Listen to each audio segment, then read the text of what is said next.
세월호 때 우리 아이들에게 가만히 있으라고 했습니다. 다시 비슷한 비극이 벌어졌는데 우리 국민들에게, 5천만 국민들에게 입 다물고 있어라, 묻지 마라, 따지지 마라, 이렇게 말하는 겁니다. 무엇을 두려워하는 겁니까? 국민을 대신해서 물을 권리가 있는 국회의원들에게 입에 재갈을 물리겠다는 겁니다. 네.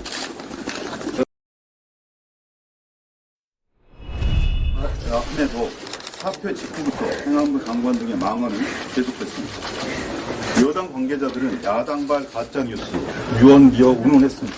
그럼에도 민주당은 약속을 지키고자 최대한 노력했습니다. 민주당은 지난 31일 법사위 의사 일정을 최종 협의하는 과정에서 오늘 예정된 전체회의 시 이태원 참사 관련 현안 보고와 비공개 현안 질의를 실시할 것을 여당에 제안했습니다. 전 국민이 슬픔에 잠겨 아픔과 미안함으로 힘들어하고 있습니다.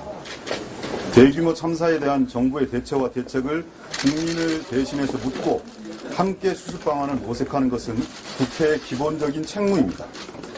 국회에서의 질의와 답변을 통해 정부 대책의 완결성이 높아진다는 점에서 현안 질의는 의미가 크다고 할 수 있습니다.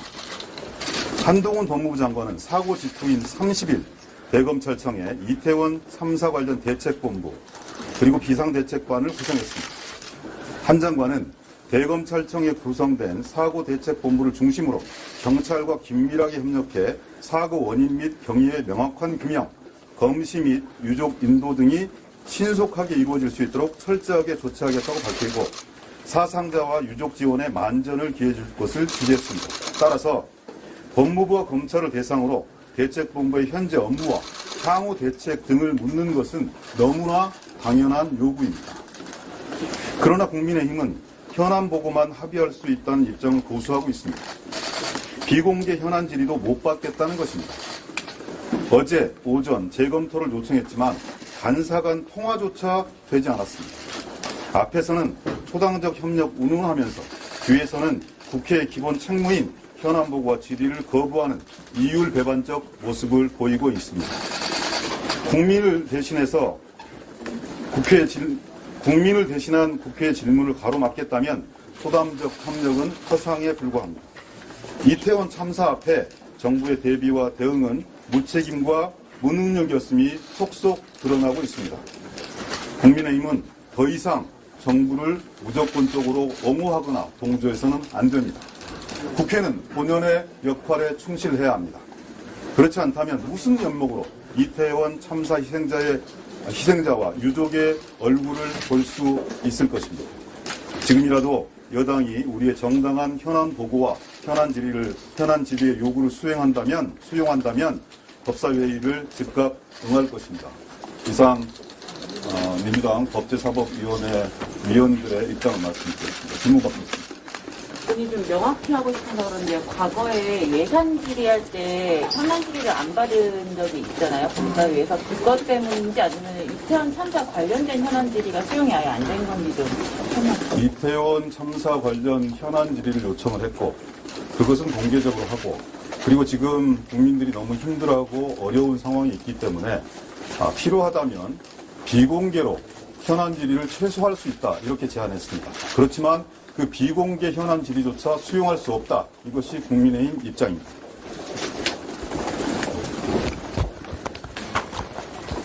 제 기억에 예산 관련된 대체 토론을 할 때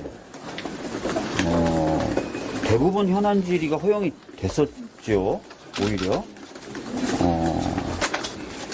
그렇기 때문에 저희들이 지금 예산 관련된 질의를 하면서 또 현안 질의를 하겠다는 거고 그것도 이태원에 관련된 부분은 비공개로 하겠다는 거잖아요.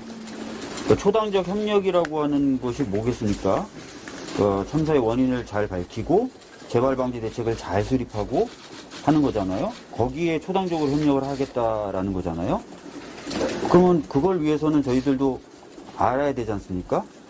그걸 비공개로라도 진행을 좀 하겠다는데 그건 안 된다라고 하면 이건 초당적 협력을 여당에서 안 하겠다는 거죠. 이제 이해할 수가 없는 상황입니다. 예. 아니, 국민들이 보시기에 이 엄청난 사회적 참사가 일어났는데 국회 법제사법위원회가 개최가 되었어요. 그리고 한동훈 장관이 국민들한테 공언한 약속이 있습니다. 진상규명 경찰과 협력해서 철저히 하겠다고 했고, 외국인 희생자 26분들에 대한 대책과 그리고 그 유족들에 대한 이동 대책, 그 이후의 과정들에 대해서 철저하게 준비하겠다면서 대책본부와 대책반을 꾸렸어요. 그럼 당연한 거기에 대한 국민적 보고가 있어야 되는 것이고, 혹시 여당에서 부담스러워할 것 같아서 그러면 그 현안 질의는 비공개로 다 하겠다는 것도 아니고 몇 분만 진행하겠다. 그래야 지금의 정부의 대책이 좀 더 완성도를 높이면서 국민들의 마음들과 함께하는 그런 현안 질의, 그런 이 종합대책을 마련할 수 있을 것 같아서 그렇게 제안드렸음에도 불구하고 하지 못하겠다는 걸 도저히 저희들 입장에서는 납득할 수가 없습니다. 저희들이 정쟁하겠다는 게 아니지 않습니까? 책임 추궁하겠다는 게 아니지 않습니까? 법무부 장관이 지금 주무장관이 아니지 않습니까? 다만 법무부 장관이 엄명한 부분들이 있고 법무부의 대책과 보고가 있었기 때문에 거기에 대한 생산적인 토론들을 하겠다는 거고, 나름대로 준비된 종합적인 대안들을 제시하겠다는 건데, 그것조차 할 수 없다는 것은 저는 국회 책임을 스스로 부정하는 것이라고 생각합니다. 이번에 법무부 장관이 해야 될 가장 중요한 일 중에 하나가 피해자에 대한 법률 지원입니다. 이 부분이 가장 중요합니다. 그런데 우리 정부가 지금까지 피해자에 대한 법률 지원을 체계적이고 완성도 있게 해오지 못했다는 평가를 받고 있습니다. 그래서 이 부분 법률 지원을 어떻게 할 것인가, 이 부분에 대해서 지혜를 모으고 완성도를 높이는 작업이 반드시 필요합니다. 그 부분을 위한 현안 질의는 꼭 필요하다 강조드리고 싶습니다. 여당에서 못 받으니까 그럼 정확히 천억 때문에 있는 건가요? 그건 여당한테 물어보시면 될 것 같고요. 다시 반복적으로 말씀드립니다만, 저는 정말 여당의 입장을 감안하고 집행부의 입장을 감안해서 현안 보고를 공개적으로 받고 그 질의는 제한적인 숫자 내에서 비공개로 하겠다고까지 제안을 드렸습니다. 여러분들 이해가 가십니까? 야당으로서 정말 최소한의 것만 이 국민을 대신해서 질문하겠다는 것인데, 그리고 추궁하겠다는 것이 아니라 좀 더 보완책들을 갖고 국민들의 눈높이에 맞게 국민들의 마음과 함께할 수 있는 그런 대안을 만들겠다고 하는 것인데, 이것조차 받아들이지 않고 다음 주에 하자, 그리고 오늘 예산만 하자, 국민들이 납득하시겠습니까? 그리고 현안질이라고 하는 것은 위원장님께서 또 그렇게 회의 운영을 하시니까 그렇긴 합니다만, 장관이 나왔는데 국회의원으로서 현안이 터졌는데 당연히 모든 것을 질문할 수 있어야 되는 거 아니겠습니까? 참 씁쓸합니다. 어떻게 이렇게 운영할 수 있습니까? 저도 한 말씀 좀 드리고 싶은데요. 세월호 때 우리 아이들에게 가만히 있으라고 했습니다. 다시 비슷한 비극이 벌어졌는데 우리 국민들에게, 5천만 국민들에게 입 다물고 있어라, 묻지 마라, 따지지 마라, 이렇게 말하는 겁니다. 무엇을 두려워하는 겁니까? 국민을 대신해서 물을 권리가 있는 국회의원들에게 입에 재갈을 물리겠다는 겁니다. 네. 제가 하나만 더 보충할게요.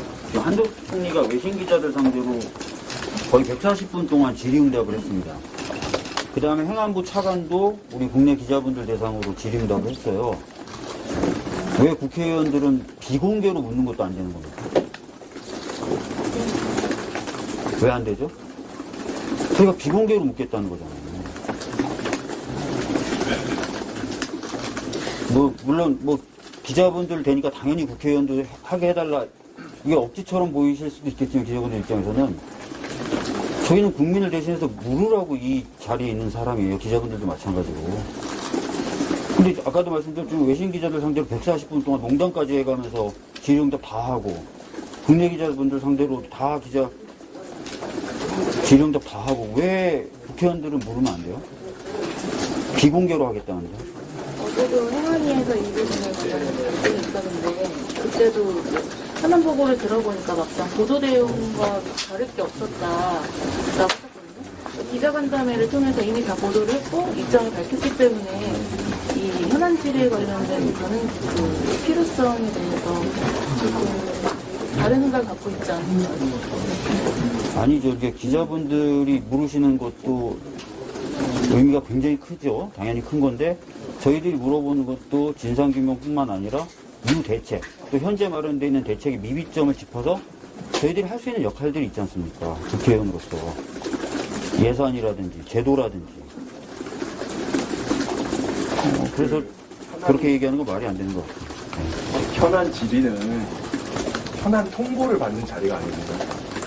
국민들은 국회의원들의 질문을 통해서 정보를 얻는 겁니다. 그래서 국민들께 이 현안 질의의 과정을 통해서 충분히 정보가 제공되도록 하고 더 나은 완성도 높은 대책이 실행되도록 만들 국회의원들에게는 책무가 있습니다. 그런 책무들을 저희가 이행할 수 있도록 요구를 하는 것은 아주 자연스럽고 당연한 일이라고 생각합니다. 네, 말씀하시죠. 지금 이제 26명의 외국인이 있는데요. 저희가 검토한 바에 의하면 특히 검찰 쪽 그 통역 시스템에 굉장히 문제가 많습니다. 그러니까 잘못 전달될 가능성이 높고 아주 준비가 지금 안 되어 있는 상태여서 이런 부분에 대한 보완 이런 것이 지금 이 국제적으로 외교 문제로 지금 비화되고 있는 이 현실에서 굉장히 우리 정부의 이 진지한 대응을 보여줄 수 있는 하나의 중요한 기준이 될 수 있고 준비가 되어 있는 태도일 수 있기 때문에 그런 문제까지도 같이 섬세하게 논의하고 대책을 마련할 수 있는 그리고 지적할 수 있는 그런 요소라고 생각하는 거죠. 그러니까 저희가 얘기하는 거는 단순히 니네가 뭐 잘못했느냐라는 식의 어떤 그런 추궁이 핵심이라기보다는 대책을 같이 준비하고 우리 정부로서의 어떤 최선의 대안을 찾아나가는 그런 과정에 우리가 과정 속에 우리가 있다라는 부분들을 좀 강조하고 싶은 겁니다. 제가 네, 최수 의원님 마지막으로 마치겠습니다. 방금 저 문답 과정에 있었는데요. 만약에 정부 여당에서 언론에 브리핑을 했기 때문에 국회에 현안에 대한 질의 응답이 불필요하다라고 하는 만약 그런 인식을 가지고 있다면 그거야말로 국회에 대한 무시고 얼마 전에 욕설 파동과 함께 이건 뭐 국회에 대해서 정부 여당이 어떻게 생각하고 있는지를 정말 적나라하게 드러낸 일이라고 생각합니다. 네, 일단 마치겠습니다. 그럼 들어가서.